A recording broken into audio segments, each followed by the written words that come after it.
नमस्कार विद्यार्थी मित्रांनो, वर्ग 12वा चिटणीसांची कार्यपद्धती यामध्ये प्रकरण क्रमांक 5 ठेवी यामधला आपण ठेवींच्या स्वीकृतीच्या नूतनीकरणाच्या अटी व शर्ती हा भाग बघत होतो। यामध्ये जवळजवळ 10 मुद्दे मी तुम्हाला शिकवलेले आहेत। 10वा मुद्दा आहे मालमत्तेवर बोजा तारण किंवा निर्माण। आता आपण बघणार आहोत 11वी अट कोणती आहे। 11वी अट आहे ते म्हणजे ठेव विमा। ठेवीबाबतची जाहिरात प्रसिद्ध करण्यापूर्वी 30 दिवस अगोदर विम्याची आवश्यकता भासल्यास कंपनी ठेवीचा विमा घेऊ शकते।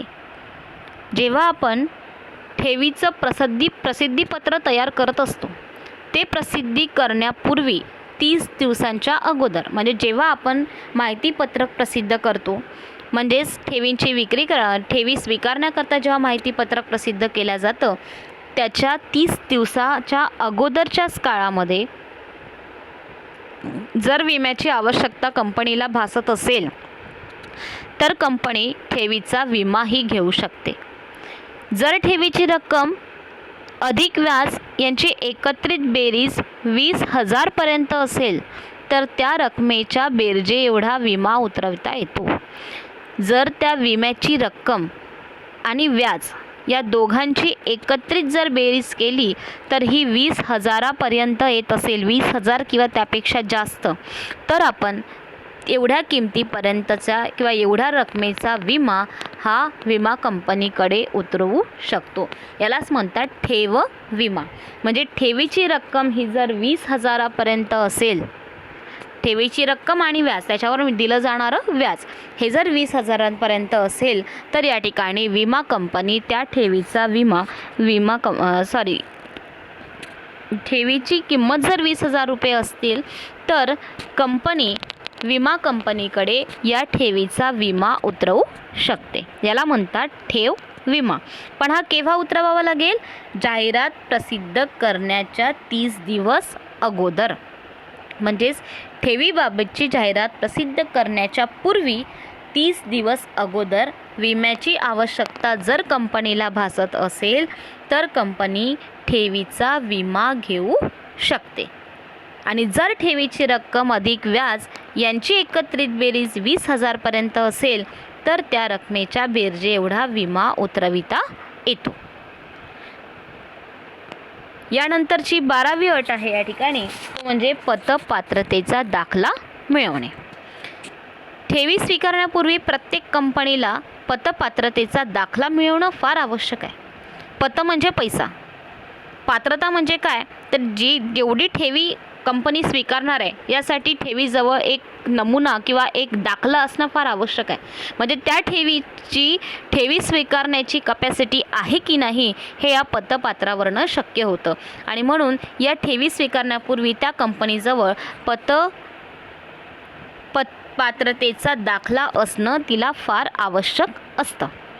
ठेवीचं परिपत्रक किंवा ठेवीची जाहिरात प्रसिद्ध करत असताना त्याचा स्पष्ट उल्लेख असायला पाहिजे। जेव्हा कंपनी ठेवी स्वीकारण्यासाठी ठेवीची जाहिरात करेल तेव्हा त्या जाहिरातीमध्ये या पतपात्रतेचा दाखला किंवा याचा स्पष्टपणे उल्लेख असणं फार आवश्यक आहे।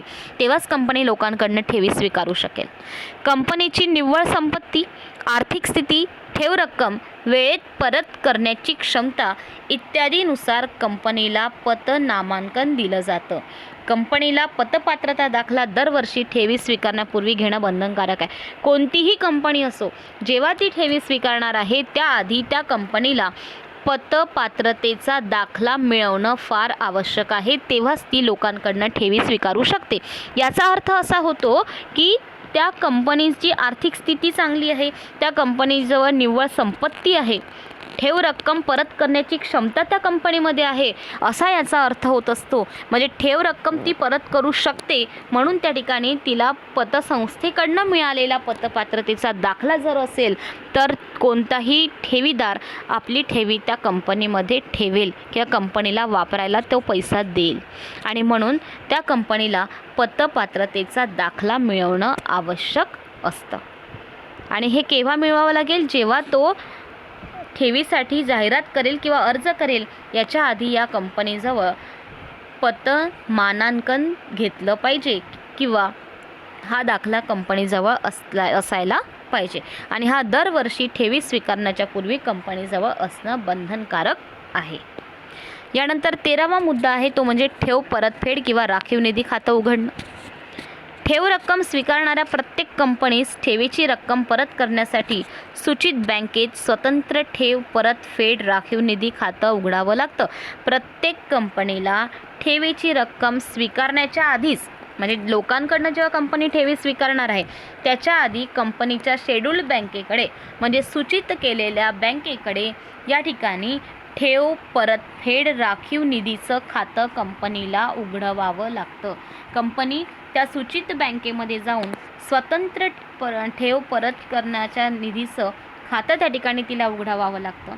या खात्यामध्ये त्या आर्थिक वर्षात परतफेड करावयाच्या एकूण ठेवींची 15% रक्कम दरवर्षी 30 एप्रिल किंवा त्यापूर्वी वर्ग करणं बंधनकारक आहे. म्हणजेच कंपनी जेव्हा लोकांकडनं ठेवी स्वीकारेल तेव्हा ती ठेवी स्वीकारण्याच्या पूर्वीच्या काळामध्ये कंपनीला ठेव परतफेड राखीव निधी खातं सूचित बँकेमध्ये उघडावं लागेल. दरवर्षी जेवढी रक्कम परतफेड करायची आहे त्या रकमेच्या 15% एवढी रक्कम ही त्या राखीव निधीमध्ये 30 एप्रिलला वर्ग होत असते किंवा त्यापूर्वीच ती वर्ग करणं बंधनकारक आहे. पुन्हा एकदा सांगते की जेव्हा कंपनी ठेवी स्वीकारण्याच्या आधीच कंपनीला सूचित बँकेमध्ये या ठिकाणी स्वतंत्र ठेव परत राखीव निधी खातं उघडवावं लागेल. म्हणजेच परतफेड करणारं राखीव निधी खातं त्या बँकेमध्ये उघडावं लागेल. या खात्यामध्ये आर्थिक वर्षात फायनान्शियल इयरला कंपनीची निव्वळ संपत्ती या फायनान्शियल इयरला दरवर्षी 30 एप्रिल किंवा त्यापूर्वीच म्हणजे फायनान्शियल इयर एंडिंग आपलं 31 मार्च असतं. 31 मार्च फायनान्शियल इयर एंडिंग आर्थिक वर्षामध्ये एकतर ती 30 एप्रिलपर्यंत त्यामध्ये 15% रक्कम वर्ग करू शकते किंवा त्याच्या आधीच्या काळामध्ये सुद्धा 15% रक्कम या ठिकाणी तिला त्या निधीमध्ये वर्ग करून ठेवावी लागते. ट्रान्सफर करणं बंधनकारक असतं. मग ही 15% रक्कम कशाची? तर आर्थिक वर्षात परतफेड करावयाच्या एकूण ठेवींची.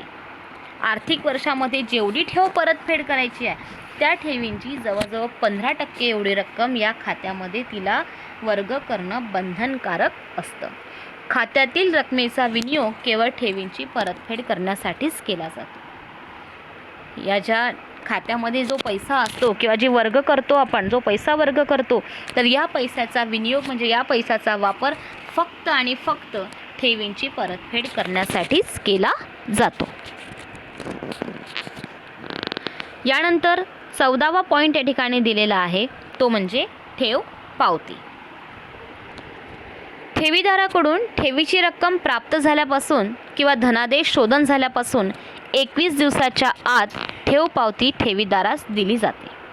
या पावतीमध्ये ठेवीदाराचं नाव, पत्ता, ठेवींची रक्कम, व्याजदर इत्यादी किंवा त्याची परतफेडाचा दिनांक इत्यादी तपशील नोंदवलेला असतो. ठेव पावती म्हणजे काय? तर ठेवीदाराकडून जेव्हा ठेवीची रक्कम कंपनीला मिळत असते तेव्हा किंवा ठेवीदाराकडनं धनादेश शोधन झाल्यापासून म्हणजे धनादेश चेक मिळाल्यापासून तर 21 दिवसाच्या आत जेव्हा कंपनीमध्ये ठेवीदार आपला पैसा गुंतवेल किंवा धनादेशाद्वारे पैसा देणार तर तो दिल्यानंतर 21 दिवसाच्या आतमध्ये कंपनीला ठेव पावती ठेवीदाराला द्यावी लागते. मग या ठेव पावतीमध्ये काय काय असतं? तर ठेव पावतीमध्ये ठेवीदाराचं नाव असतं, त्याचा पत्ता दिलेला असतो, त्याच्या ठेवीची रक्कम दिलेली असते, त्या ठेवीवरती दिला जाणारा व्याजदर दिलेला असतो, त्याचबरोबर त्या ठेवींची परतफेड करण्याचा दिनांक म्हणजे ड्यू डेट ज्याला आपण म्हणतो तर ही दिनांकसुद्धा यावरती नोंदवलेली असते. आणि या पावतीवर संचालक मंडळाने ज्या अधिकाऱ्यांच्या स्वाक्षऱ्या करण्याचा अधिकार दिलेला आहे त्यांची स्वाक्षरी असते व कंपनीचा शिक्कासुद्धा असतो. म्हणजे संचालक मंडळाच्या सह्या असतात, त्याचबरोबर कंपनीचा शिक्कासुद्धा या ठिकाणी दिला जातो. याला म्हटलं आहे ठेव पावती. म्हणजेच आपण शिकत आहोत की ठेवी आपण शिकत आहोत की अटी आणि शर्ती बघत आहोत. यामध्ये आपण ठेव परतफेड निधी खातं उघडणं ते बघितलं. त्यानंतर आहे ठेव पावती. ठेव पावती ही कंपनीकडनं ठेवीदाराला दिली जाते, कारण तो एक लेखी पुरावा असतो की एवढा पैसा या ठिकाणी कंपनीमध्ये ठेवीदाराने गुंतवलेला आहे आणि तो त्याच्या ड्यू डेटला त्याला परत मिळणार. यानंतरचा 15वा पॉईंट आहे तो म्हणजे ठेवींची नोंदवही. ठेवींची नोंदवही कंपनीला ठेवावी लागते. कंपनीने स्वीकारलेल्या ठेवीसाठी किंवा नूतनीकरण करण्यात आलेल्या ठेवीसाठी स्वतंत्र ठेव नोंदवही नोंदणीकृत कार्यालयामध्ये ठेवणं बंधनकारक आहे. या नोंदवहीत ठेवी स्वीकारल्यापासून 7 दिवसांच्या आत ठेवीदाराच्या नोंदी केल्या पाहिजेत. प्रत्येक कंपनीने स्वतंत्र अशी नोंदवही या ठिकाणी नोंदणीकृत करावी लागते. म्हणजेच ती ठेव त्याचं जर नूतनीकरण केलं जात असेल तर त्या ठेवींसाठी स्वतंत्र अशी ठेव नोंदवही नोंदणीकृत कार्यालयामध्ये ठेवणं या ठिकाणी बंधनकारक आहे. प्रत्येक कंपनीला नोंदणीकृत कार्यालयामध्ये अशा स्वरूपाची नोंदवही ठेवणं आवश्यक आहे. या नोंदवहीमध्ये ठेवी स्वीकारल्यापासून 7 दिवसांच्या आत ठेवीदारांच्या नोंदी केल्या पाहिजेत. म्हणजे लोकांकडनं जेव्हा कंपनी ठेवी स्वीकारणार आहे त्या तारखेपासून तर 7 दिवसाच्या आत त्या नोंदणी बुकमध्ये म्हणजे रजिस्ट्रेशन बुकमध्ये नोंदणी करून ठेवणं, रजिस्ट्रेशन करून ठेवणं कंपनीला बंधनकारक असतं. यानंतर 16वा मुद्दा या ठिकाणी आहे तो म्हणजे ठेव विवरण पत्र. ठेव स्वीकारणाऱ्या प्रत्येक कंपनीला प्रत्येक वर्षी विहित नमुन्यामध्ये 30 जून अखेर ठेव विवरण पत्र नोंदणी अधिकाऱ्याकडे सादर करावं लागतं. ठेवीचं विवरणपत्र हे नोंदणी अधिकाऱ्याकडे प्रत्येक कंपनीला सादर करावं लागतं, तेही 30 जूनच्या शेवटी. म्हणजेच 30 जूनच्या अखेर 30 जूनच्या शेवटीला या ठिकाणी म्हणजे जून महिन्यामध्ये शेवटच्या काळामध्ये या ठिकाणी प्रत्येक कंपनीला ठेवीबद्दलचं विवरणपत्रक विहित नमुन्यामध्ये नोंदणी अधिकाऱ्याकडे सादर करावं लागतं. या विवरणपत्रात 31 मार्च अखेरच्या ठेवीची सर्व नोंदी करण्यात येतात. 30 जूनपर्यंत जे विवरणपत्र तयार होणार आहे यामध्ये 31 मार्चपर्यंत जेवढ्या ठेवी स्वीकारल्या किंवा परतफेड केलेली आहे तर या सर्वच याची नोंदणी त्या ठिकाणी करून ठेवावं लागतं, विवरणपत्र तयार करावं लागतं आणि हे विवरणपत्र नोंदणी अधिकाऱ्याकडे विहित नमुन्यांमध्ये सादर करावं लागतं. यानंतर 17वा मुद्दा आहे तो म्हणजे व्याज. ठेवींची परतफेड ही ठेव मुदत संपण्या अगोदरच केली जाते. ठेवींची परतफेड जी आहे ही ठेव मुदत संपण्या अगोदरच केली जात असेल तर अशा वेळी RBIने निश्चित केलेल्या व्याजदरापेक्षा 1% व्याजदर कमी करण्यात येते. ठेवींची परतफेड जर ही मुदत संपण्या अगोदर केली तर 1% व्याजदर त्याचा कमी होऊन जाईल. त्याचप्रमाणे ठेवीची मुदत संपलेली आहे व ठेवीदाराने ठेवीच्या रकमेची मागणी कंपनीकडे केली नाही परंतु कंपनीची परतफेड केली नसेल तर अशा थकीत ठेवींवर कंपनीस दंडासह 18% दराने ठेव परतफेड करण्याच्या तारखेपर्यंत व्याज द्यावं लागतं. जर कंपनीने ठेवीची परतफेड ही तारखेच्या आधीच केली तर 1% व्याज कमी होऊन जाईल. जर त्या कंपनीने मुदत संपलेली आहे व ठेवीदाराने ठेवींची रकमेची मागणी कंपनीकडे केली नाही परंतु कंपनीची परतफेड केली असेल तर अशा वेळेस जेवढी ठेवी बाकी आहे म्हणजे ठेवीदाराने पण मागितलेलं नाही आणि कंपनीने पण याची परतफेड केलेली नाही आहे तर अशा वेळेस जेवढी देणी बाकी आहे तेवढ्या याच्यावरती कंपनीला दंड आहे. 18% दराने या ठिकाणी तिला त्या ठेवीची परतफेड करावी लागते. म्हणजे 18% दराने ठेव परतफेड करण्याच्या तारखेपर्यंत तिला व्याज द्यावं लागेल. अशाप्रमाणे व्याजाचा दर आहे. म्हणजे मुदत संपण्याआधी जर आपण परतफेड केली तर 1% व्याज कमी होऊन जाईल आणि मुदत संपल्यानंतरही जर परतफेड केली जात नसेल तर अशा वेळेस कंपनीला ती दिनांक येईपर्यंत म्हणजे मुदत संपेपर्यंत 18% दराने व्याज या ठिकाणी द्यावं लागेल. यानंतर 18वा मुद्दा आहे तो म्हणजे अटी व शर्तींमध्ये बदल करण्याचा अधिकार. कंपनी प्रत्यक्ष किंवा अप्रत्यक्षरित्या ठेवी स्वीकारण्याच्या किंवा परतफेडीच्या अटी किंवा शर्तींमध्ये कोणताही बदल करू शकत नाही. ठेव विश्वस्त करार आणि ठेव विमा करारानुसार ठेव स्वीकारण्याबाबतचे परिपत्रक किंवा जाहिरात प्रसिद्ध केल्यानंतरच कंपनीकडून ठेवीचा स्वीकार करण्यात येतो. कंपनी अटी किंवा शर्तीमध्ये कुठल्याही स्वरूपाचा बदल करू शकत नाही. कारण प्रत्यक्ष अप्रत्यक्षरित्या ठेवी स्वीकारण्याचा किंवा त्याची परतफेड करण्याचा किंवा याबद्दल ज्या काही अटी किंवा शर्ती आहेत तर यामध्ये कोणत्याही स्वरूपाचा बदल कंपनी स्वतः करू शकत नाही. ठेव विश्वस्त करार आणि ठेव विमा करारानुसार ठेव स्वीकारण्याबाबतचे परिपत्रक किंवा जाहिरात प्रसिद्ध केल्यानंतरच कंपनी ठेवीचा स्वीकार करू शकते. कंपनीला पहिले परिपत्रक तयार करावं लागतं, जाहिरात तयार करावी लागते, तेव्हाच कंपनी या ठिकाणी आणि जाहिरात करण्याच्या आधीच कंपनीला त्या ठेवींचा विमा 30 दिवसा अगोदरच उतरवावा लागतो. म्हणून या ठिकाणी म्हटलं की विश्वस्त करार करावा लागतो, ठेवीचा विमा उतरावा लागतो, त्यानंतर आपण जाहिरात करू शकतो 30 दिवसांनी. हे सगळं केल्यानंतरच कंपनी लोकांकडनं ठेवी स्वीकारू शकते. म्हणजे स्वतःहून कंपनी प्रत्यक्ष किंवा अप्रत्यक्षरित्या कोणाहीकडनं ठेवींचा स्वीकारही करू शकत नाही आणि ठेवींची परतफेडही करू शकत नाही.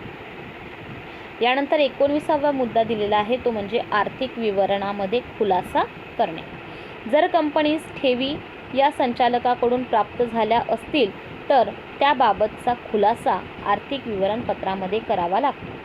जर कंपनीला ठेवी संचालकाकडून मिळालेला असेल म्हणजे संचालकाने जर काही पैसा ठेव म्हणून ठेवला असेल तर त्याबाबतची जी काही माहिती आहे ती आर्थिक विवरणपत्रकामध्ये नमूद करावी लागते. म्हणजे संचालक मंडळाने काही रक्कम ठेव म्हणून कंपनीमध्ये ठेवलेली आहे असा उल्लेख त्या आर्थिक विवरणपत्रामध्ये करावा लागेल. जर कंपनी खाजगी असेल आणि तिच्या संचालकांनी किंवा नातेवाईकांकडून ठेवी स्वीकारलेला असेल तरी त्याची माहिती विवरणपत्रकामध्ये स्पष्ट करणं बंधनकारक आहे. जर तुमची कंपनी सार्वजनिक आहे, सार्वजनिक कंपनीमध्ये जर या ठिकाणी संचालक मंडळाने काही ठेवी ठेवल्या असतील तर त्याचा उल्लेख आर्थिक विवरणपत्रकामध्ये होणं आवश्यक आहे. जर खाजगी कंपनी असेल, खाजगी कंपनीमध्ये जर त्या कंपनीने नातेवाईकांकडनं किंवा संचालक मंडळाकडनं ठेवी स्वीकारलेल्या असतील तर अशा वेळेस त्याचासुद्धा उल्लेख या ठिकाणी आर्थिक विवरणपत्रामध्ये असणं आवश्यक आहे.